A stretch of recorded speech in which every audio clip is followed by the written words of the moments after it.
Hello and welcome to the Gay Cruise and Travel Podcast with me, just Joey T. Welcome to another week. Happy Monday. It is not Monday as I record this. It's actually Thursday as I record this. And I'm recording a little early because there is some brand new information. There is a new cruise that Atlantis just announced, and it's quite a bit of a special one. And you know what? They announced it last Monday after I had recorded last week's episode of this podcast. So these, obviously, I recorded before Monday so that it goes up on Mondays. So I posted it Sunday night, uploaded Sunday night to go up Monday morning, and then Monday afternoon, Atlantis sent out a lovely little email about a brand new cruise. Not just a new Atlantis cruise. It's actually a different type of cruise. It's actually not branded as an Atlantis cruise at all. So that's going to be the topic of today's episode. Let's dig into it. So they are launching something called Drag Stars. It seems to be a new branding. So they brand as Drag Stars, like from the creators of Atlantis or from Atlantis events or something like that. But it's not branded as an Atlantis cruise. And it's supposed to be a series of cruises / events going forward. So it's like something new they're branching out into. But the Atlantis events, obviously, we talked a lot about those, primarily cruises targeted at gay men, and it's the same kind of demographic for their resorts as well. But with this Drag Stars, as you might have guessed by the name, the focus is going to be on drag queens. So the first of what is supposed to be, more cruises and events going forward under this new Drag Stars branding. The first of the events under this new branding is a short 3 nights cruise at the end of May. So I talked about, just last week, I was talking about it. Last week I gave an update on all the cruises that Atlantis has coming up for the rest of this year, excluding the ones that are sold out. And the very next Atlantis cruise that's coming up is the Memorial Day weekend cruise that is near the end of May. And that was going to be on the Virgin Voyages Valiant Lady. So that was May 23rd to the 29th. So I actually mentioned that as a giant helicopter flies overhead. Once in a while in West Hollywood, you get like a helicopter fly real low right across, like, I don't know, to tracking down some person that's like running around the streets or something. That was neither nor there. But anyways, now that the helicopter's gone. Okay, so that Memorial Day weekend cruise is May 23rd to the 29th out of Florida on the Virgin ship. Now, this Drag Stars 3 nights cruise is going to be May 29th to June the 1st. So basically, it's going to be on the exact same ship as well, the Virgin Valiant Lady. So basically, with that Atlantis 6 nights Memorial Day weekend cruise, when that docks back on May 29th back into Port Miami in the morning and offloads all the passengers, just hours later, they will be starting on that exact same ship, the Drag Stars 3 nights cruise. So they're basically, these cruises are back to back on the exact same ship, okay? So obviously, this is going to sail from Miami on May 29th. On May 30th, it's going to go to Bimini in the Bahamas. May 31st is a day at sea. And then on June 1st, it's going to come back into Miami in the morning. So a 3-night cruise. And the focus, again, is on drag queens, drag performers. So they have a whole ton of drag performers lined up for this cruise. And if you follow any of the RuPaul's Drag Race queens, or you might be a super fan of Drag Race, you'll recognize just about all of the names. So they have it listed on the website, which is dragstars.com. By the way, this is not a sponsored episode. This is not a sponsored whatever. I'm literally just bringing you news from Atlantis as I see it. But anyways, They have a bunch of stars listed, and here it is: Bob the Drag Queen, Bianca Del Rio, Alyssa Edwards, Scarlet Envy, Jackie Cox, Sugar and Spice, Trinity the Tuck, Plasma, Leyland, and House of Avalon. The vast majority of those names you probably would have known from the Drag Race world, the RuPaul Drag Race universe, if you will. Those are all pretty household names for fans of the show. House of Avalon, I had to just do like a quick Google search because I didn't know about House Avalon right off the top of my head. But basically, they are a queer collective, and they actually have their own show on a Wow Presents Plus, which is like World of Wonder's streaming service. And World of Wonder is like the production house or one of the production companies that does like RuPaul's Drag Race. Gigi Good and Simone from Drag Race are part of that collective. So yeah, so House of Avalon. Drag Race, for example, has become so mainstream now that, I can see a much bigger audience being interested in this particular cruise. And the fact that it's basically over a weekend makes it a lot easier for people to go on the cruise. Obviously, the shorter a cruise is, the less of a commitment, and you have to take less days off of work and from whatever other obligations that you might have. A lot of Atlantis cruises, or just regular cruises, for example, are at least like 6 or 7 days. Yeah, but the fact that it's a 3-night cruise and it's over a weekend, you would board on a Thursday afternoon and you come back Sunday morning. I think that works out pretty well. That means, you might need to take like 2, maybe 3 days off work. You would need to take the Thursday, Friday off. You might need to, or I guess you could leave. I guess you could just fly out Wednesday afternoon or Wednesday night, get into Miami Thursday morning. It's not what I really recommend for a cruise. I recommend you get there the day before. But anyways, it's possible. Yeah, so I'm interested to see what kind of demographic, what kind of passengers you're going to get for this Drag Stars cruise.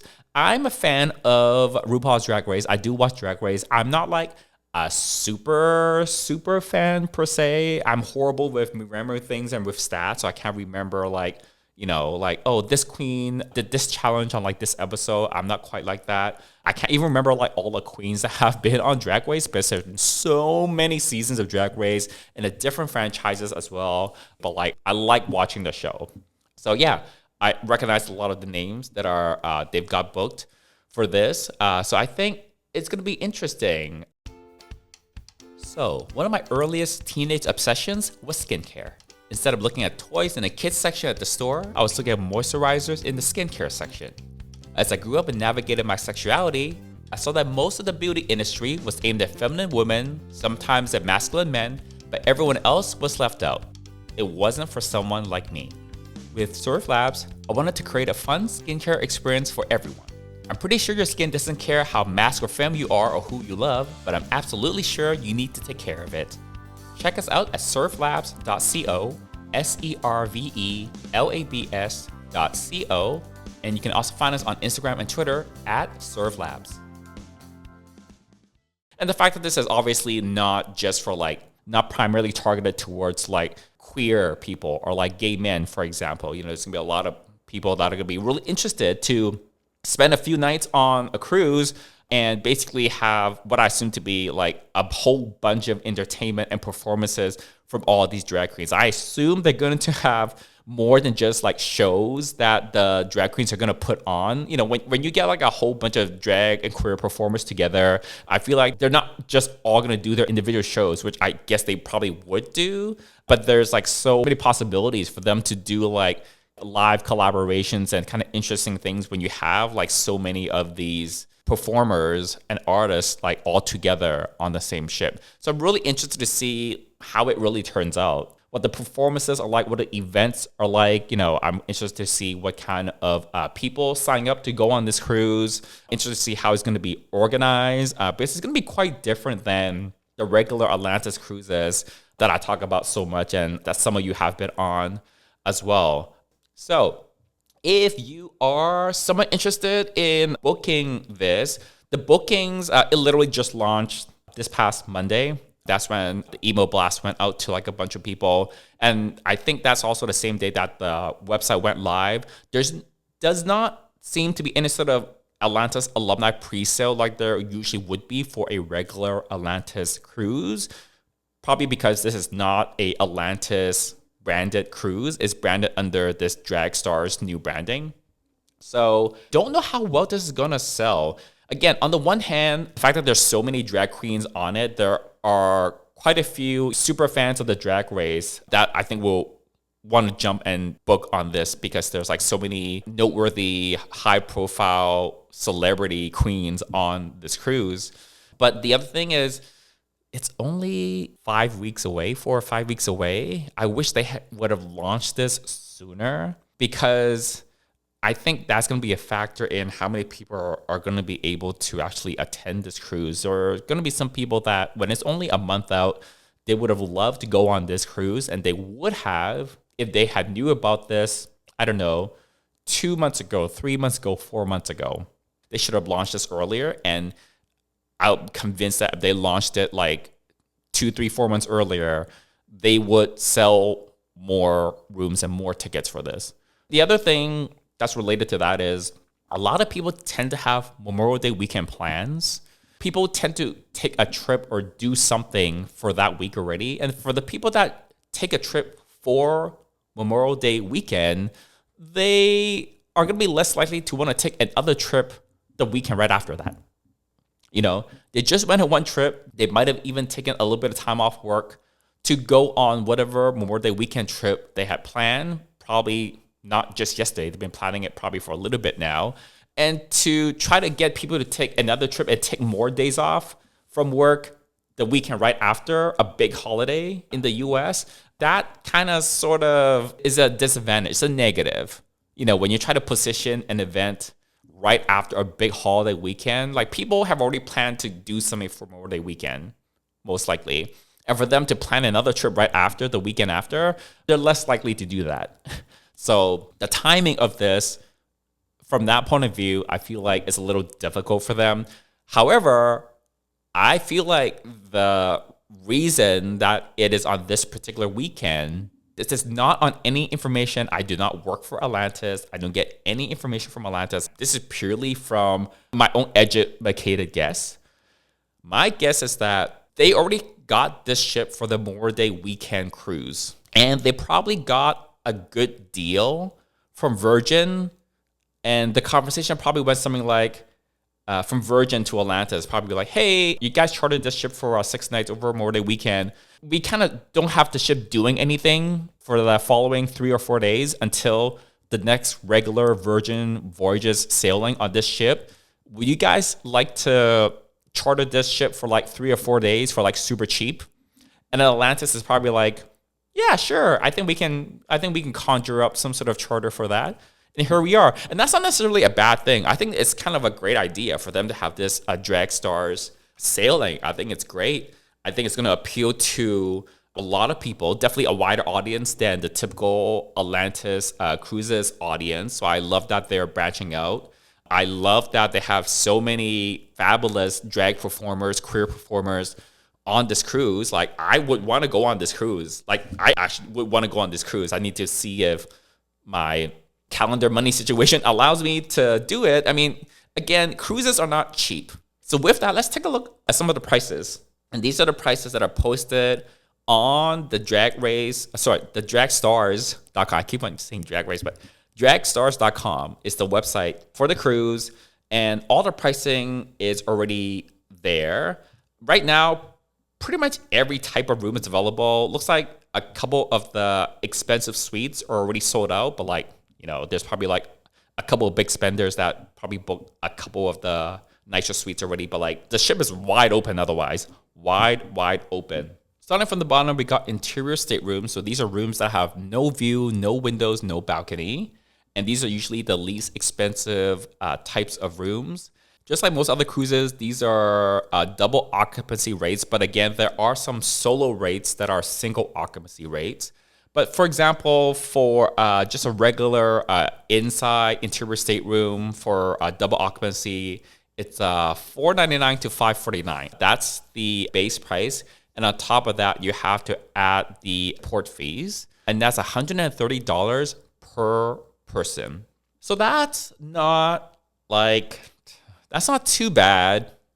I mean, this is the 3-night cruise. I think if this was a regular Atlantis 3 nights cruise, I think the value proposition would be maybe a little bit harder to justify. But this is a very different kind of cruise, though, than the regular Atlantis cruises. Like, you're there for all the drag and queer performers. Like, that's the overwhelming draw of going on this cruise. It's not to really have like the regular type of like Atlantis cruise experience. Like, you're there because of all these like queer performers. I think all else being equal, if this is just a regular Atlantis cruise, I feel like it would need to be a little cheaper. The value proposition wouldn't be as good. Most of you probably have a facial cleanser and moisturizer already, so I want to tell you about Shield and Slay DP, which is an anti-pollution hydration spray I formulated specifically for my skincare line, Serve Labs. This is actually a product I've been looking for years now and haven't been able to find on the market, which is something that was a hydration spray but also has anti-pollution, antioxidant properties for your skin. Shield and Slay DP is the ultimate double protection defense for your skin, teaming up antioxidants, probiotics, along with hydrating ingredients to fend off environmental stressors and aggressors. You can use it as part of your daily skincare routine, but I've also designed it so you can use it while you're out and about, on an airplane, or whenever your skin feels dry, dull, or a bit worse for wear. All you have to do is spray it on. Check out Shield and Slay DP along with the rest of the Serve Labs skincare lineup at servelabs.co, servelabs.co, and you can also find us on Instagram and Twitter at ServeLabs. It's kind of like when you go buy a concert ticket. You know, the main reason you go into the concert is because you want to see whoever's performing. You have to look at it as, I'm not paying this money to like necessarily go on a cruise. You're paying this money to kind of see the performers. Like, you kind of sort of have to, I think, approach the pricing, the value of it a little bit differently. From that point of view, I feel like it's actually a pretty decent price because, yeah, you're going to be able to like see and hopefully interact with all of these drag queens and performers, but you're also getting a cruise at the same time. You're obviously getting your room itself, and then you're also getting like the food. All the food on a Virgin Voyages sailing is free, and they also have free Wi-Fi as well. So you're basically not just paying to see the performers, you're also getting like room and board and all the food. And the food is actually pretty good. So I just went on the Virgin Voyages ship myself. So looking at it from that perspective, I think the value is like pretty decent, especially if we can snag one of these interior rooms. So what is that? $500 plus $260, that's like $760. Oh, wait, okay. I didn't go to school for math. Would you believe I have an engineering degree and I can't even do basic arithmetic? If you and another person went and got this interior stateroom, each person's share would be $499 plus $130. Your share would be $729, and your roommate will also pay $729. That's actually not bad. Obviously, you can get fancier rooms as well. There's an ocean view room where you don't have a balcony, but you have like a window that looks out onto the ocean. That's only about $50 to $100 more, but that's $599. The most plentiful type of rooms on this cruise ship, and the vast majority of cruise ships, are the ocean balcony rooms. Those are starting at $699 for a limited / obscured view of the sea. For like a more regular balcony room, that is $799 up to $989 for like a XL or like a bigger room. That is a ocean view balcony. So even if you got like your run-of-the-mill ocean balcony room, that's around like $800 to $850. You know, most of those rooms are going to be either one of those prices. You're basically going to be paying something like $850 to like just over $900 per person, assuming double occupancy. On a regular typical cruise, you might be more likely to care that you have a ocean view balcony. Maybe on this one, because it's such a short cruise and because it's geared towards like all these drag performances and that's what the main attraction is, you might care less to have the ocean balcony. So I feel like I don't know if it's going to be worth it that much. You're really not going to be hanging out on your ocean balcony that much. But anyways, Yeah, so the pricing would still work out if you got an ocean balcony room doing double occupancy. It would still be under $1,000 per person, which is decent. Obviously, if you are a big spender, again, if you're a daddy and you're looking to adopt, DM me up, call me up. There's a whole bunch of suites available. This could be like the value proposition definitely would be really unique, because if they can deliver on not just having the performances, having like real, unique, exclusive interaction between the drag performers, the drag queens, and the passengers, that's probably something you're not really going to be able to get at a regular drag show on land. The fact that they have everybody on a ship, I can see so many possibilities and opportunities for them to like really go above and beyond and make it like an awesome cruise. If they can do that, then I think this actually could be a really good value for the people who are like big fans of the drag queens and a big fan of Drag Race. I'm curious how well this sells. It is only like 4 or 5 weeks. And again, it's coming right after Memorial Day weekend, where a lot of people already have travel plans and people don't tend to want to / are able to do back-to-back weekend trips. You know, a lot of people have things like work and kids. And keep in mind, again, this is not just targeting like gay men, okay? This is targeting anyone who might want to be up close and personal to like a bunch of really great drag queens. And that means straight people, okay? Which I know is not like the target demographic for this podcast, but think of like how mainstream Drag Race has become and how much more mainstream just the art form of drag is now compared to like 10 years ago, 15 years ago. There's so many people outside of like the queer community that go to drag shows, that go to like a drag brunch, that would love to go on like a 3-night cruise to be able to have this kind of experience with like a whole bunch of drag queens. That where are you gonna go for like even one night where you can get performances by like a bunch of drag queens? I know they have like RuPaul's Drag Race Live in Vegas, kind of like a residency. And yeah, you go to that show, and yeah, you get a whole bunch of the RuPaul's Drag Race girls perform for you, put on this big epic show for you. I guess they probably have like, do they have a meet and greet for that? I know nothing about Drag Race Live on Vegas, except for whatever they're advertising. I don't know if you get a meet and greet there, but you definitely get to see like a whole bunch of great queens perform. I know they have like they sell merch there. I think that's why I know.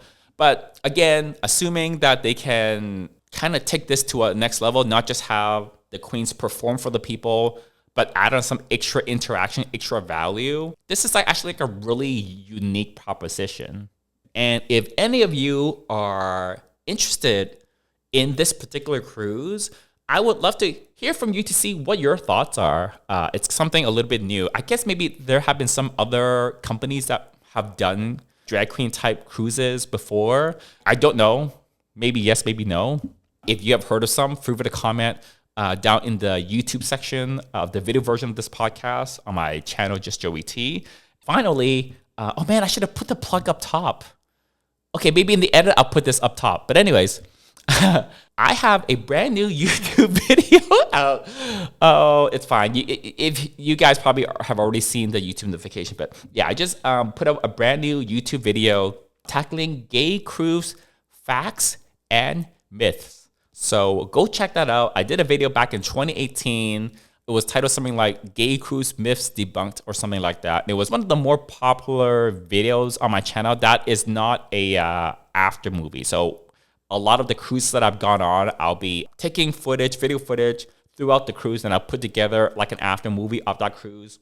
Those are far and away like the most popular videos on my YouTube channel. They get like hundreds and thousands of views. I think the most popular one, I haven't checked in a while, but I think the most popular one got over like 300,000 views or something like that. But anyways, in terms at least of the gay cruise advice videos, that myths video from 2018 is one of my more popular ones. I just checked earlier this week, it's like 33,000 views, which is a lot for a gay cruise advice video on my channel.